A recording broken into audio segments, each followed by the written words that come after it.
Before anyone knew her name, before anyone understood her story, there was just a quiet knock on a large wooden door.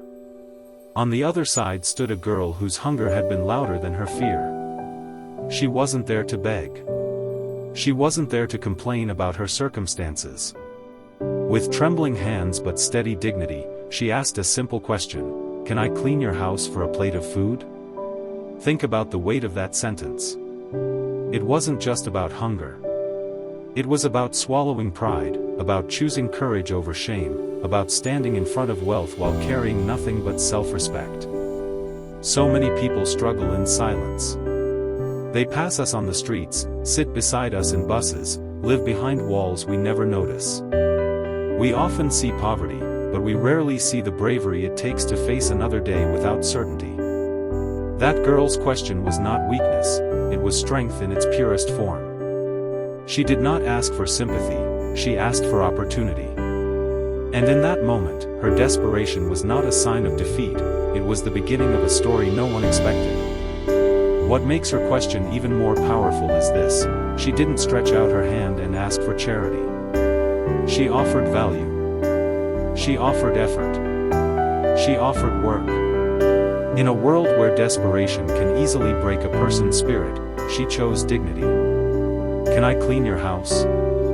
Those words carried pride, not pity. They showed that even when she had nothing, she still had something to give.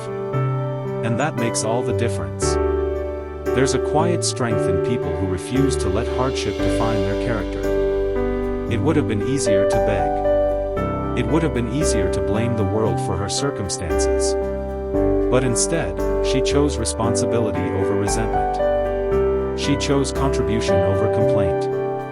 That kind of mindset doesn't come from comfort, it comes from resilience. It comes from a deep belief that your worth is not measured by what you lack, but by what you're willing to do. And maybe that's the lesson hidden in her voice that day. Poverty can take away comfort, security, and ease, but it cannot take away self-respect unless you surrender it. She stood there not as a victim, but as a worker asking for a chance. And sometimes, dignity speaks louder than desperation ever could. When the door opened, she expected hesitation, maybe even rejection. What she didn't expect was silence. The millionaire stood there, staring at her as if time itself had paused.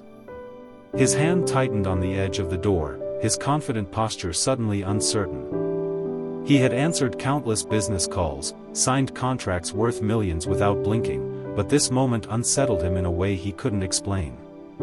It wasn't just her worn clothes or the fragility in her voice. It was her eyes. There was something familiar in them, something that reached past the surface and into a place he had locked away for years. For a brief second, the wealth behind him, the marble floors, the grand staircase, the polished walls, felt meaningless.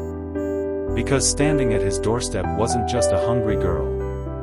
It was a memory. A reminder. A question he had buried long ago. His mind raced while his heart recognized something before logic could catch up. And in that frozen moment, the balance of power shifted. She had come asking for a plate of food, but somehow, without realizing it, she had stirred a hunger inside him that money had never been able to satisfy. As he continued to look at her, the reason for his silence slowly surfaced. She wasn't a stranger, not entirely. The curve of her smile, the way she lowered her eyes when she spoke, even the quiet strength in her voice reminded him of someone he had once loved deeply and lost.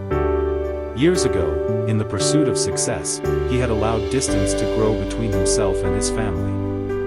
Ambition had demanded sacrifices, and he convinced himself they were necessary. But standing there now, he was confronted with a reflection of the past he had tried to outrun. Memories he had buried under achievements and luxury began to rise. The laughter he had missed. The apologies he never made. The relationships he thought he could repair someday. And suddenly, that someday felt painfully late. This young girl, asking only for a meal in exchange for work, became more than a visitor at his door. She became a mirror, showing him not just who she was, but who he used to be before wealth reshaped his priorities. In that instant, he understood something profound. Sometimes fate doesn't knock to take from us, it knocks to remind us of what truly matters. In that moment, surrounded by everything money could buy, he felt the quiet truth settle into his heart. Wealth had filled his house, but it had not filled his life. The marble floors, the expensive art, the luxury cars in the driveway, none of them could respond to the ache rising inside him. Yet this young girl, standing humbly at his door, had awakened something far more valuable than profit or prestige. She reminded him that success without compassion is empty, and that generosity is not measured by how much you give, but by how deeply you care. For years, he had believed that providing jobs, donating to charities, and signing large checks defined kindness. But kindness is personal. It requires presence. It demands that we truly see the person in front of us. And for the first time in a long time, he wasn't looking at a problem to solve or a transaction to complete, he was looking at a human being. The irony was undeniable. She had come seeking a simple plate of food, yet she was the one offering nourishment to his forgotten humanity. In her courage and dignity, he rediscovered something priceless. Compassion is the only wealth that multiplies when shared. And then, instead of reaching for his wallet, he made a different choice. He stepped aside and invited her in, not as a servant, not as a charity case, but as someone worthy of respect. What began as a request for a single meal turned into a conversation, and that conversation turned into a decision that would change both of their lives. He realized that giving her food would solve her hunger for a day, but giving her opportunity could transform her future. So he offered more than leftovers. He offered education. He offered stability. He offered guidance. Not because he felt sorry for her, but because he finally understood that real generosity builds, it does not merely relieve. In helping her stand taller, he began to stand differently himself. The house that once felt silent began to feel alive with purpose. Sometimes the smallest knock carries the greatest lesson. A girl who asked for a plate of food walked away with a future, and a millionaire who had everything finally discovered what truly mattered.